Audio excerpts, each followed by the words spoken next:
great event. It's so awesome to have you guys all here, and for Trax to be part of this community, it means a lot to us. I think we have the amazing spot here just before lunch and just after all that great content, so we're in really good shape. But thanks to all of you again. So as Brad said, I'm David Gottlieb. I lead Trax's business globally on a commercial basis. More importantly, Matt Weiss, founder and CEO of Rind Snacks. Rhymes with kind, but not kind. Very, very innovative brand that we're going to talk about here today. He's been kind enough to join me to help me talk a little bit about how some of our solutions that we have today in the market are helping brands like all of yours succeed at retail. So they didn't give me a clicker, actually. Did you get a clicker? Lee has the clicker. On cue. Thank you, Lee. So you heard a little bit from some of the brands on the panel this morning talk about some of their experiences with us at a very high level. And those brands and Rind are in really good company. And Justin mentioned this morning, but we're very fortunate enough today to do business with roughly 500 or so what we call kind of challenger brands, not disruptive, Craig. Challenger brands who are delighting their customers by innovating in their respective categories. And in general, the kinds of things that we do for these brands really fall into two categories that we're going to talk about this morning. One is around, and Cheryl talked about this as well in the last presentation, when you're growing at retail and you need to be successful at the shelf and you need to show up with your manicure, it's really hard to do that working with traditional sales agencies or building your own workforces. And so one area that we're going to talk about is how we help solve that problem through dynamic merchandising. And Matt's got great experience with that. And the other is how we're helping manufacturers and brands drive very focused shopper demand to help support the shelf. So those are really kind of our two topics for this morning. Starting with dynamic merchandising. So those of you that are not familiar with that, when we use that term, really what we're talking about is taking a capability that is very well understood and really attacking it in a different way. And the way we do that is by, we've developed and maintain a very large sort of gig economy workforce. So think about fractional labor, mobile labor, orchestrated with sort of best-in-class technology. So what that means to brands like yours is we can provide all those kinds of things that were talked about earlier when it comes down to like shelf hygiene. Is the shelf packed out? Does it have the right number of facings? Is the product in the right location? But also promotional execution, getting a display built, getting pricing in the store, getting POS materials set, doing sampling. Sandro talked about this is the year of getting the product out there. We can support that kind of activity as well. But we do it in a way that is fundamentally different than what's out there in the market because we're able to do it incredibly fast at an incredible scale. So that's sort of the nature of what we do in dynamic merchandising. Much more interesting, I think, than hearing me talk about it is hearing it from the perspective of one of our great partners with Matt and his team. So Matt, thank you again. The first thing I was hoping maybe you would share with the audience, you've got a great story. The brand is really innovative. And I think it's got a great brand promise. Could you talk a bit about sort of how Rind came to be and what the brand is all about? I'd be happy to, and thanks, David, and thanks to the Trax team for having me and for being such a great partner. So the story behind Rind, while the company's 5 years old, I'd like to say it really started 105 years ago with lessons that I learned from my great-grandmother, who was a health food pioneer before kale was cool. She had a health food store in Flint, Michigan. It was called the Stay Well Health Shop. It's probably about 700 square feet. And she just had standards before standards in the natural food business were a thing, where she refused to carry refined flours or white bread at a time when Wonder Bread was a luxury. So the more processed, the more high-end it was. For her, it was roots, rinds, seeds, and stems, the whole fruit, whole veg. And it's exciting to bring that, old school vision of what I think our great-grandparents would recognize as real food and seeing that come back into vogue as it always should be. And that's what Rind is all about. We make a line of bold, sustainable snacks using the entirety of the fruit. There's a huge unnecessary food waste problem associated with nutrient-dense edible peels. You just think of an orange juice manufacturer, all the oranges go in the front door and become spent rinds out the back at a time when we have huge problems around nutrition insecurity. We find a higher and better use for those products and elevate what was once the discarded scrap into the hero. And so that's what Rind is all about. Awesome.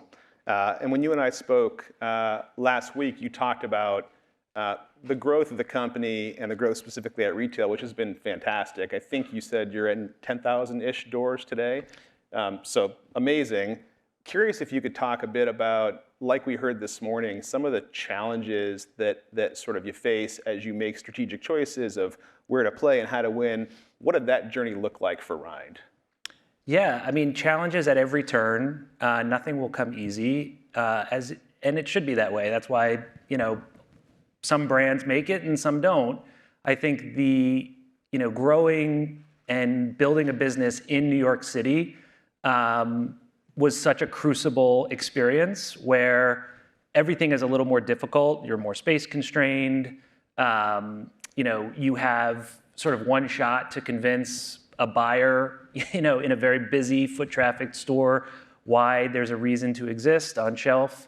But I think there's no substitute for rolling up your sleeves and just trying. I loved Craig's point about it's not FOMO, it's font, fear of not trying. And I came from a 2-decade career prior to CPG in finance, which was very theoretical. I would sit behind a screen and model out interesting food and beverage companies that were growing, and I wanted to build one of my own.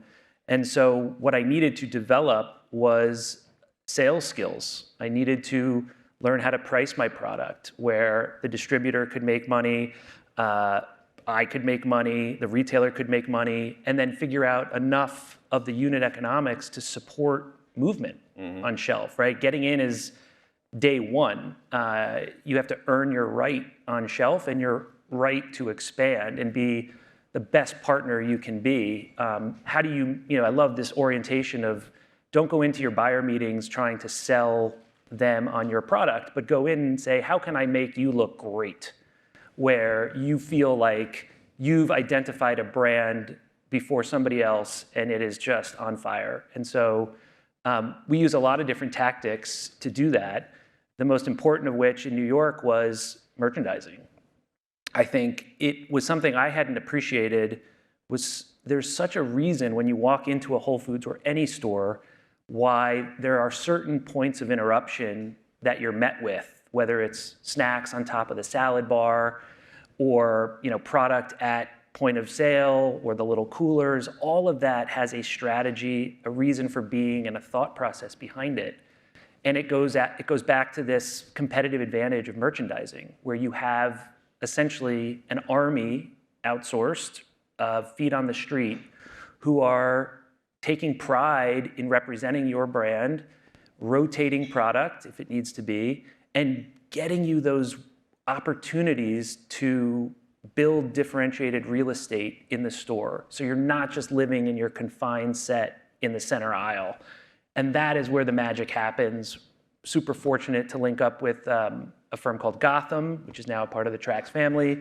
I see Trent there. I mean, I remember being in Trent's office when Rind was just an idea, and I was sitting in his bullpen and just trying to be like, what do I need to know? And I learned right away that merchandising is one of those tactics that can really build the visibility you need to win. Yeah, excellent. I think we talked a little bit about this earlier, and people talked about being kind of data junkies and using that pretty effectively to influence how retailers think about the brand and how that translates into placement on the shelf and the mod. Can you talk a little bit about anything that you've learned in the experience of being out at retail and out at scale? And you mentioned, for example, product on the salad bar. How do you sort of better understand those things using data, and how has it helped kind of advance those relationships with the retailers?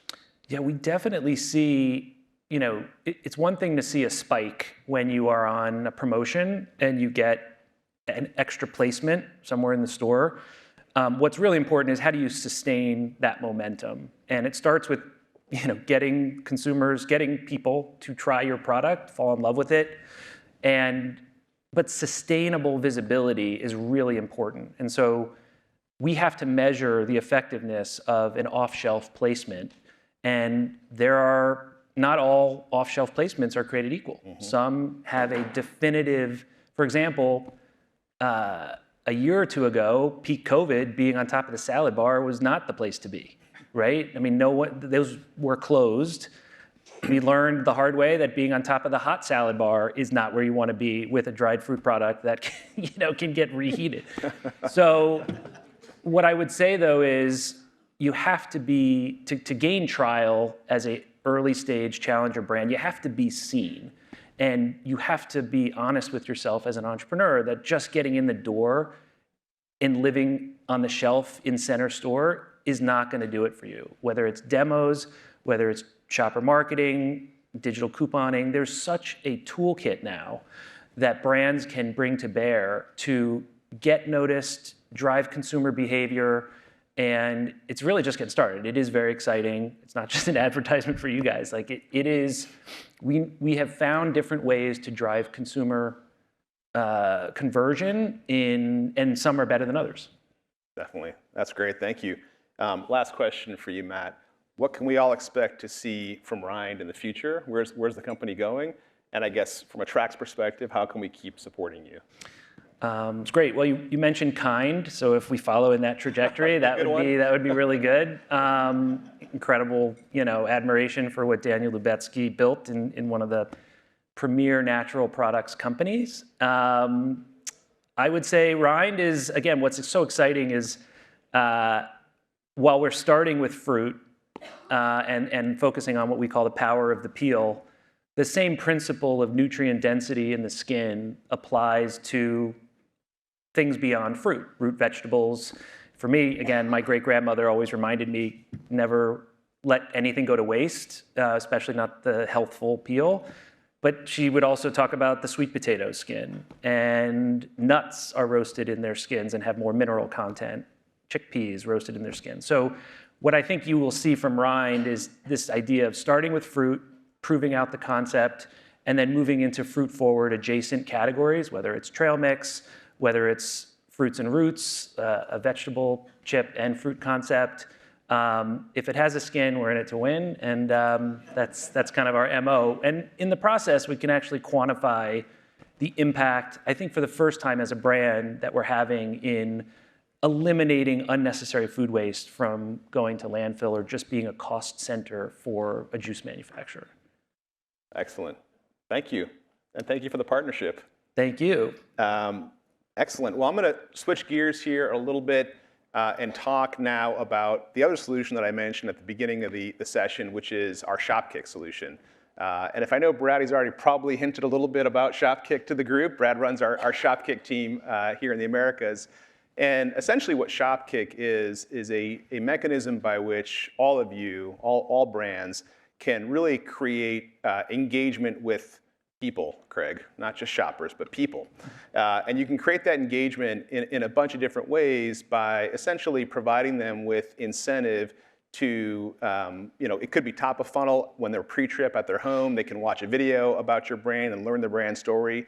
All of you guys have great stories. I love hearing about where these brands have come from, and like Matt's great grandmother and stories like that are fantastic. But also incentivize them to go to the store and find the product and actually put it in their hand and scan the UPC. That can earn them rewards or ultimately buying the product.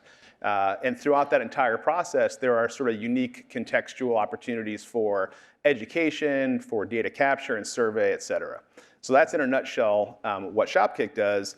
And while I don't have the Fruesballs team here with me today, unfortunately, they did give us permission to tell their story. So I'm going to talk just briefly about what ShopKick has meant for them and their growth in the US. It may not be a familiar name to you yet. If you lived in New Zealand, I promise you it would. They are the #1 healthy snack in New Zealand. They're now expanding pretty rapidly in the US, and our story with them started when they were in about 2,500 doors. So sort of similar to a lot of the stories that you've heard, I think, throughout the morning. And really the goal was, they didn't have a big media budget. They couldn't really afford to educate the country at scale. And so they were really looking for a way to be very focused and very targeted where they gained distribution to make sure they were supporting that distribution with shopper demand, and at the same time really engaging and educating shoppers about why they might want to give this brand a try. And so it's been a very successful partnership. The net of it is we were able to put the product in the hands of hundreds of thousands of shoppers. And not only did Fruesballs get a meaningful number of trials, they also got really, really valuable data and insight from those shoppers through sort of a post-purchase survey to help them understand, were they considering it before they came to the store? How did they come to learn about it? What's their perspective on the brand? And all that information helps them better sort of plan, target, and build their strategy for the future. So if you haven't seen them yet, you will soon. They're now in, I think, Kroger and Walmart and Trader Joe's, so look out for them. There's a new Walmart, apparently, rumor has it, down the street. Whole Foods. New Whole Foods down the street. Definitely not a new Walmart. Not that I'm aware of. That we may go check out afterwards.